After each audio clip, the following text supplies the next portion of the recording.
All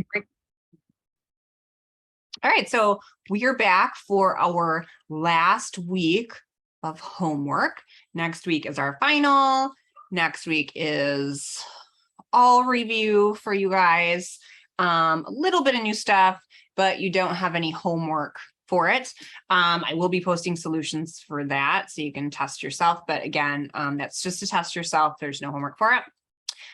This week, we're doing set 23, 24, 25.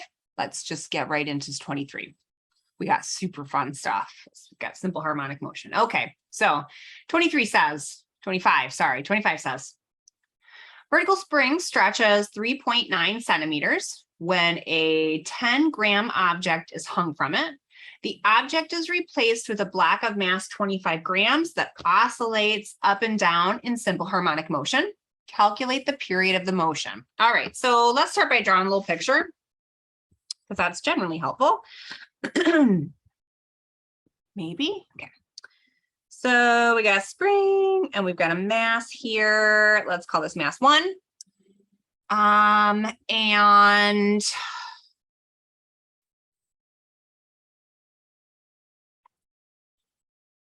when a bigger mass, call this M2, it oscillates up and down with simple harmonic motion. So we can say, we can call this XF. This is at the very bottom, we would say, of as far as it stretches. And we could also do like this, and this would be kind of like X, not its height. And for M1, this would be, well, we would say XI for this, and X naught, where if it were, it's just where it naturally sits, I guess, is what I always label X naught. Okay, so, and I don't believe in these problems we even need this, but just if we're drawing a picture, let's define it. Okay, so as always, we start a problem, we write down what we need. We need the period of the motion. So is there A's? No. So we are looking for T. Okay, so let's write down, then we write down what we need. Now we write down what we know. So we know mass 1 is 10 grams, 0.010 kilograms. We know M2 is 25 grams, 0.025 kilograms. Is that what are we given K? No, we have to find K. Okay, so let's write down now equations that are beneficial to us or may be beneficial to us. So I know one equation that for sure is going to be beneficial to us is going to be this. T equals 2 pi over omega.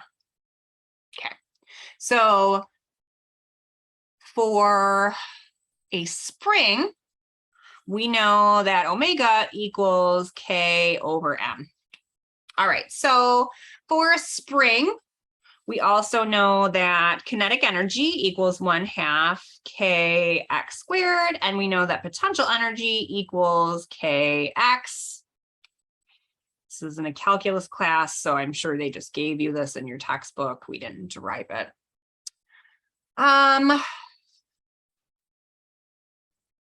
These are hung vertically, so well, always F equals MA, but probably that's going to come into play because this is a vertical spring, and so it's a vertically hung spring, and so gravity, of course, is going to help pull down our spring. Okay, so where do we start?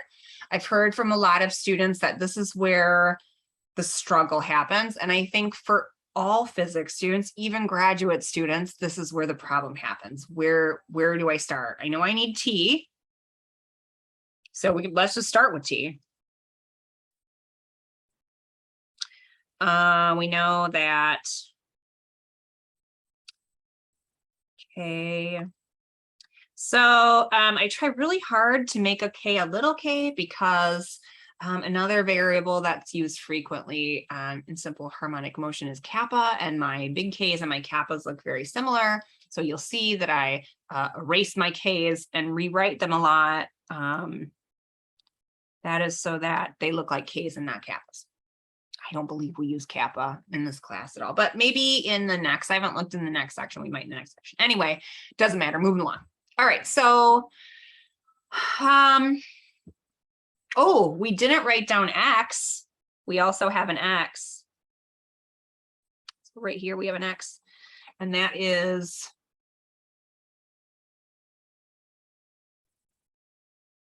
0.039 meters. So we've got T equals 2 pi K over M.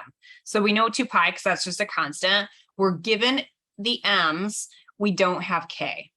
So when you start a problem from what you know. Even if you start writing down stuff that you know and you hit a roadblock, at least you know what you don't know. We have an equation, we know we don't know K. Okay, well, let's try to figure out an equation that has K in it. And sometimes, especially in really big problems like you're studying for the PhD qualifying exam, there are these huge problems that we're given. A lot of times you start and you hit a roadblock and then you kind of backtrack and you go, okay, well, that didn't get me to where I needed to go, and you start over. And so let's just keep going with what we know. And if we hit a wall, we can back up and throw in a new equation. Now, I know how to solve this problem, so we're not going to hit a wall on this problem. But if that happens to you, I don't know where to start. Just start. Just write what you know. Even if it's stuff that doesn't make any sense, just write what you know. All right, moving along. I just brought that up because a lot of students have reached out and just said, I don't know where to start. Okay, so let's find K. So what do we know about our problem? So we're told that a vertical spring stretches 3.9 centimeters when a 10-gram object is hung from it. So it is just hanging there. So we know that in just hanging there, we have two forces that match because we have like an equilibrium.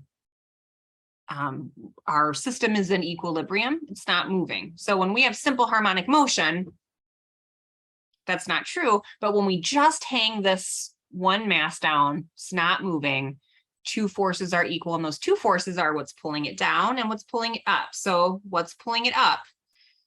It's not moving. So we've got our potential energy. What's pulling it up is our spring. And we know potential energy for a spring is PE equals KX.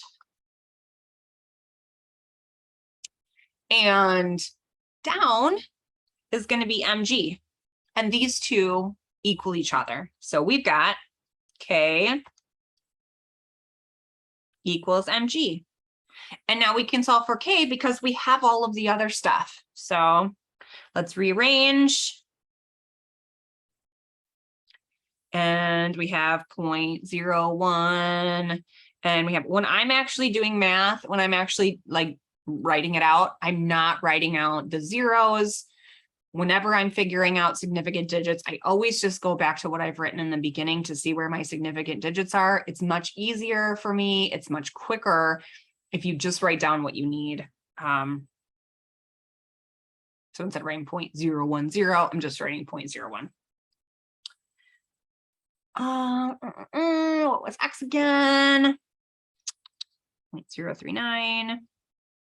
And when you do the math, you get 2.51. All right, so we're going to take this and we're going to shove it into here. So we have T equals 2 pi over the square root of 0.01, 9.8. Well, you know what? Let's not do that. Let's do mgx all over m. Well, wouldn't you know? Look at that. And if you plug in all the values that we have above, you get 0.62681. Using our significant digits, we get 0.63 seconds. All right, what do we got next? Next is problem 21. We're going backwards. Let's see. 21. Ooh, this one was fun, I thought. All right.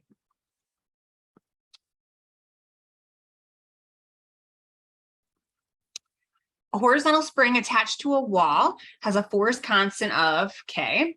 A block of mass M is attached to the spring and rests on a frictionless horizontal surface as in the figure. So let's go ahead and draw the figure. So we got a wall, we got a block, there's only one mass, and the spring is stretched. Okay, so you see right here is X equals 0. Here they're calling XI. Here they're saying XI2. All right.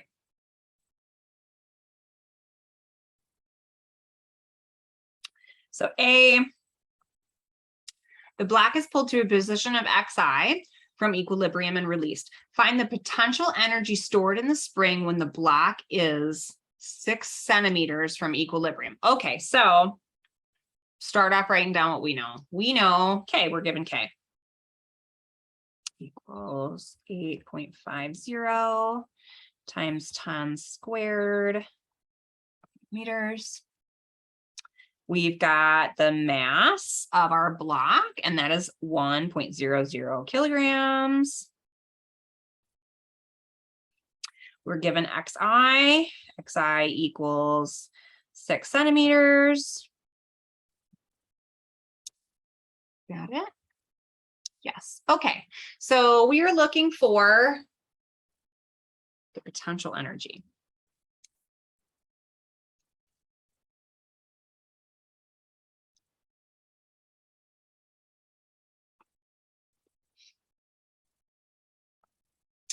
All right, so energy stored in the block. You know what? I just realized I wrote down up here. This isn't potential energy, this is force. Because the force is equal. That's my bad.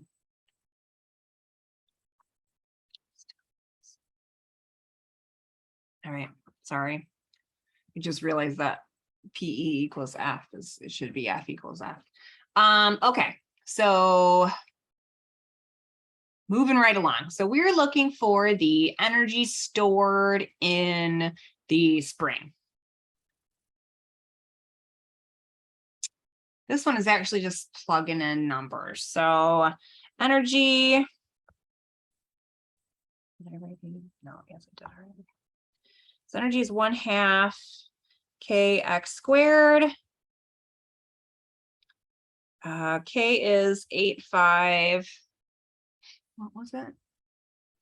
Times 2 times 0.06 squared all over 2. You get 1.53.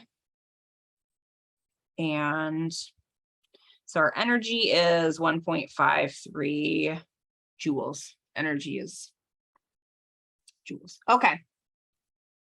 So that was simple. We just plugged in numbers. All right, so B. B's not as simple. Okay, so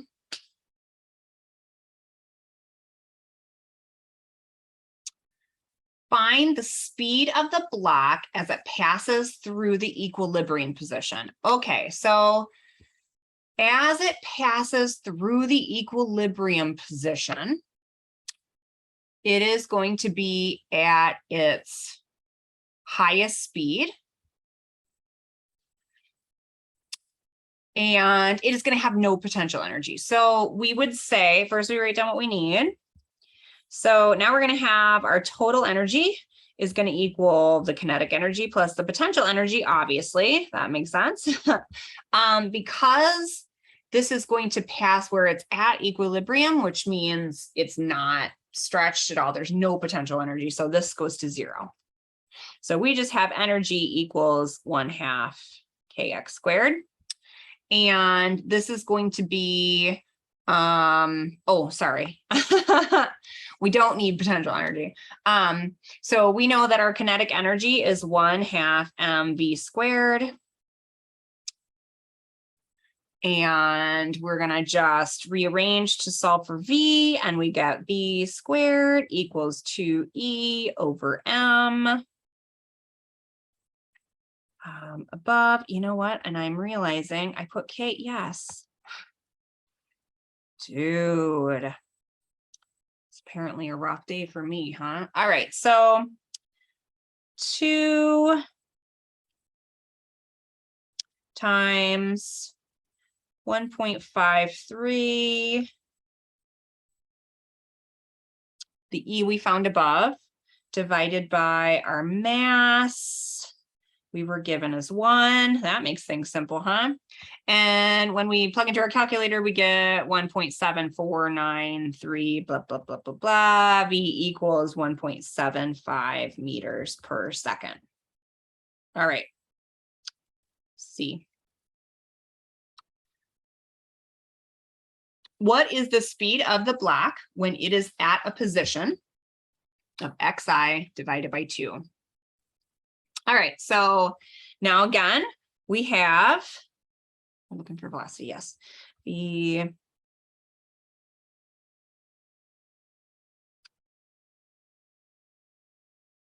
Again, we've got our total energy, and our total energy is KE plus PE. Here, we're right in the middle between equilibrium and as far as it was stretched. So there's going to be both kinetic and potential energy here. And kinetic, we know, is 1/2 mv squared. And potential is 1/2 k x squared. Ignore what I did above because I wrote that wrong. And so we have T equals 1/2 mv squared. We have the V that we're looking to solve for, 1/2 kx squared. We have everything that we need to solve for this, what we were given and what we found above. So we're going to rearrange this to solve for V again. Maybe. Yes, okay. And we get V, oops. We get V squared equals 2E minus kx squared all over M. I love when it's all over M because M is 1. And then we just plug in what we know.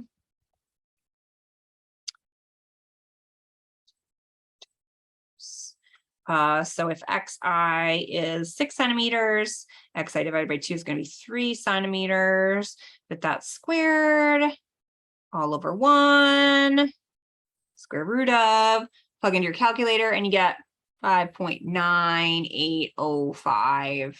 Oh, sorry. I was like, that can't be right. You get 1.5149, or V equals 1.51 meters per second. I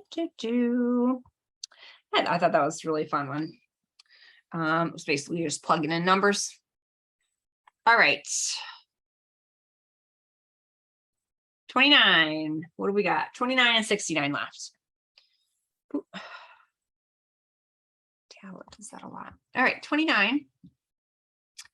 A 326 gram object is attached to a spring and executes simple harmonic motion with a period of 0.250 seconds. If the total energy of the system is 2.83 joules, find the maximum speed, the force constant, K, and the amplitude. All right, maximum speed.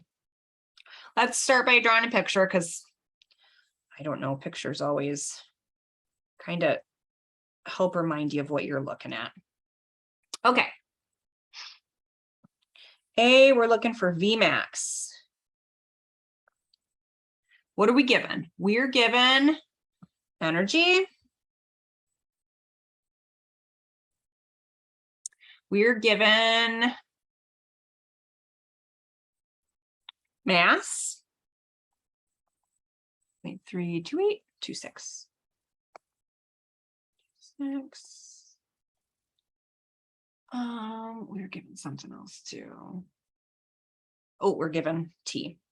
T 0.250 seconds. Okay, so we're looking for Vmax. Vmax is going to be, so if you think about when this mass is moving its fastest, if you pull a spring back, where you have it is 0. When you let it go, it's going to be 0 again at the very end. So it's simple harmonic motion is the same no matter what the force is. If you have a pendulum is going to give you the same motion that a spring is. If you have a pendulum and you pull it up, it's at 0 at its highest. It's at its fastest at the bottom. And at the bottom, it's all kinetic energy. There's no potential energy because it's at its 0 point, it's at its equilibrium. So here, again, we're looking at simple harmonic motion. We're looking at Vmax, which is going to be when this spring is at its equilibrium. So we would say that Vmax is at P E equals 0. So here we have ET equals just kinetic energy, and we know kinetic energy is 1/2 mv squared. So ET equals 1/2 mv max squared. We're going to rearrange. This is just like our last problem, except for now mass is at 1. This is 2. What was it? 8.3. Yep.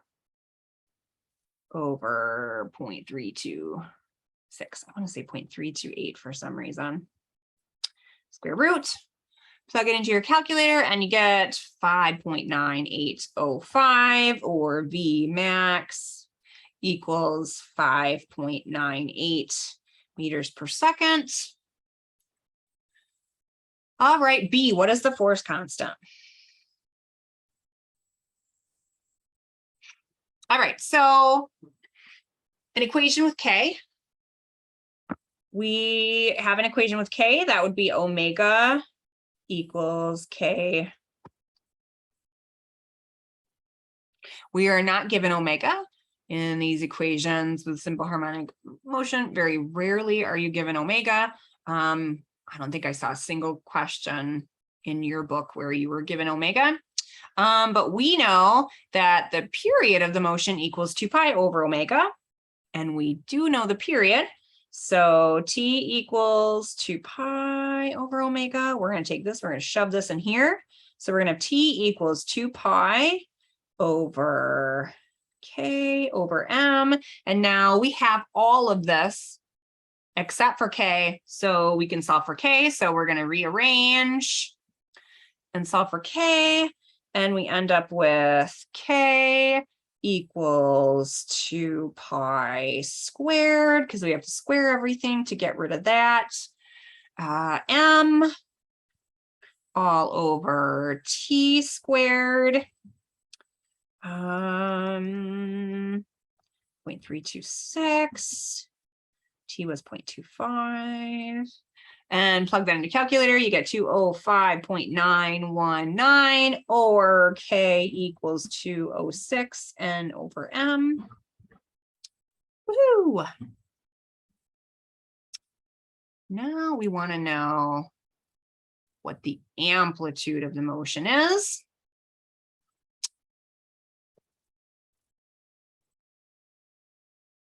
So there are a few different ways to do this. I looked into your book to see what equation your book gave you to solve this, and your the equation that your book gives you is V equals plus or minus the square root of Km A squared minus X squared.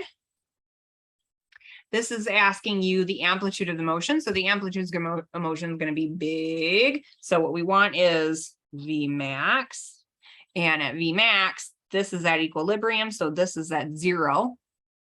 So then we have V max equals square root of K, which we're given, M, which we know, A squared.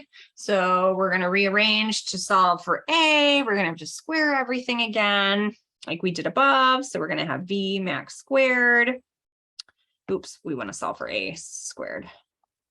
Got my head on V max from last time, equals V max squared M all over K. We're gonna square root this. V max we found was what, 5.98 squared over K we found square root of, plug into your calculator and you get 0.23789, or A equals 0.238 meters. All right, 69, we're skipping way ahead now.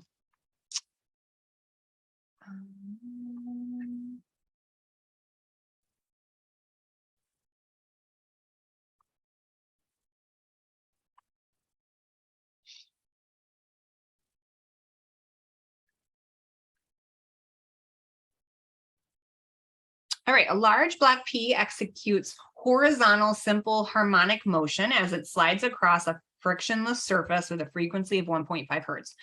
Black B rests on it as shown, and the coefficient of static friction given between the two is mu s. What's the maximum amplitude of oscillation? What maximum amplitude of oscillation can the system have if black B is not to slip? Okay. So again, we are looking at an equilibrium position because we're looking at two forces being equal so that B doesn't move. Now notice that things in the system are moving. What we're specifically looking at is B resting on P, and in just those two will be in equilibrium. Just those two we're looking at not moving. All right, P's moving, B's not moving on P. All right, so let's draw a little picture. We've got a spring and we've got a mass, and then we've got this little box.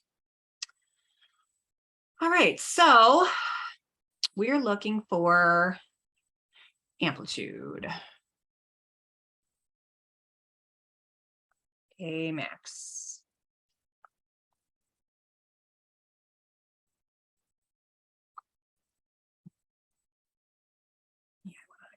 All right, so let's write down what we're given. We're given frequency. We're given US. Uh-oh. There we go.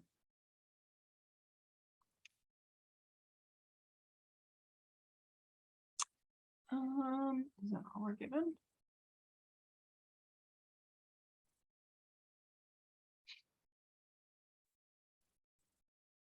Yes. All right. So where do we start here? So let's just start writing equations that we know that might be beneficial to us. So we know T equals 2 pi omega.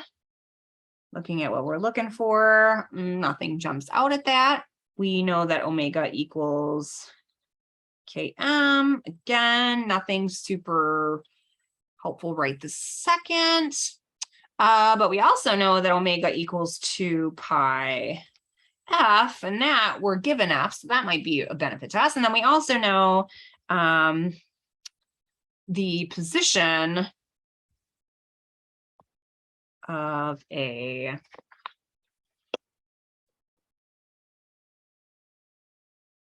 position of our block, let's say, in simple harmonic motion is really what you would see is this, where your position of x at any given time. So you can either write it as a cosine omega t, or you can write it as a sine omega t. If we were to stick this into here, which I think we're probably going to want to do, because we're given that, we're going to have a cosine 2 pi f t. All right. So we also know F equals ma, because it always does. And looking at the friction force, we know that F, the friction force, is mu s n. So, all right. So we have some equations. Let's see. So, oh, we also have, we don't have gravity because we don't have anything moving in the y direction. But we do have the normal force, and the normal force is the same as gravity, just in the opposite. So we would say Fn equals negative mg. And we also know that Hooke's law says that our force of our spring is going to be kx. What else might be a benefit here?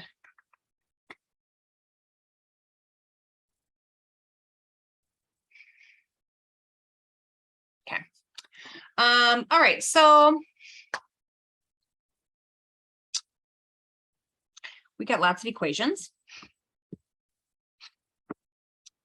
I like this equation because when you put 2 pi in here, we know that the cosine wave at 2 pi is going to give us 1. And so we like that because anytime we can get a 1, makes lots of stuff go away. 0 is better unless everything is 0 or we're dividing by 0, and then we don't like it. But whenever we can get stuff to go away, we like that. So let's see if we can write an equation where that is beneficial to us. So if we write x equals a cosine 2 pi ft, and we can say that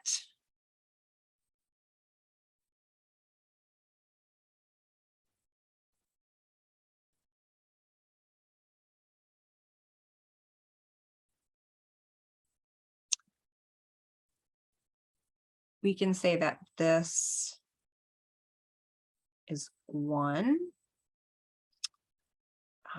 If we put a k here, this is going to be our Hooke's law. So what you do to one side, you got to do to the other. So we end up with kx equals a k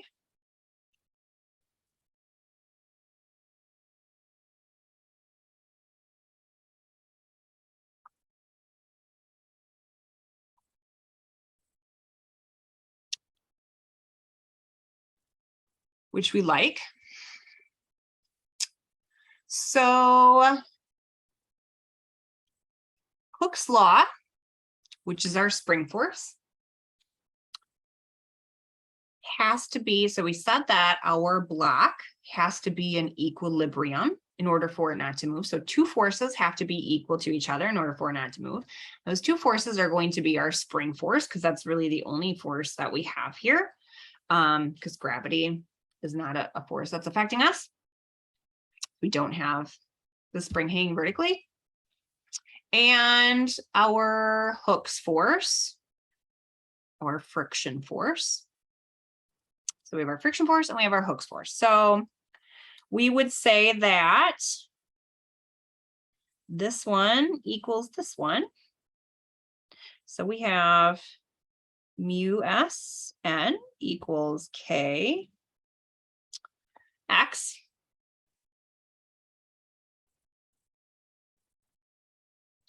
So we know that N is mg, so we could write mu S mg equals kx.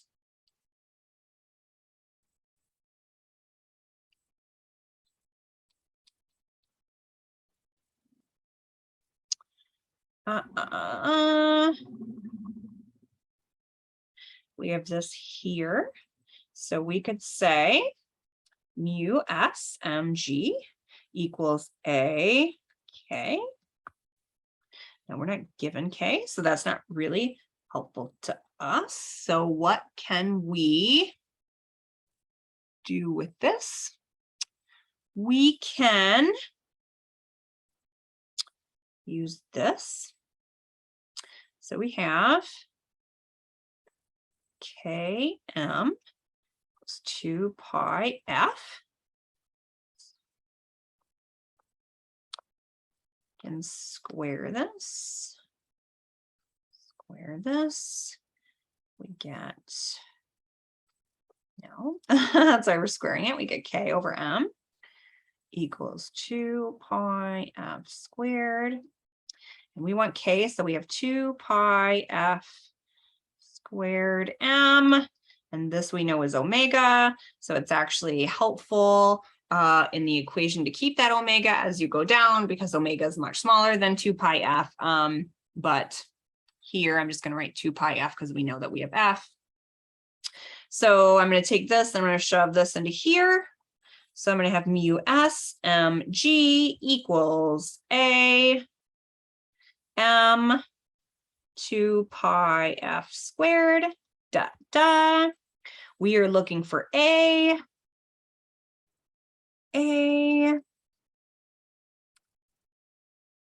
equals 2 pi f squared divided by mu sg. Now we have everything that we need to solve for this. We have 2 pi, forget what f is now, 150 squared all over 6 or 0.6, 0.6, 6 is huge, 9.8. And if you type that into your calculator,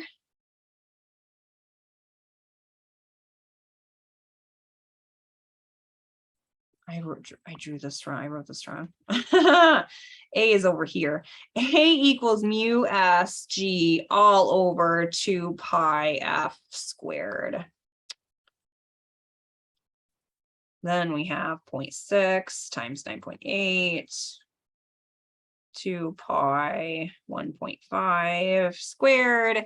Plug that into calculator, you get 0.066196, blah, blah, blah, blah, blah. Or our A max equals 6.62 times 10 to the negative 2 meters. All right, that is it. And that is our last problem for set 23. I will see you back here for set 24.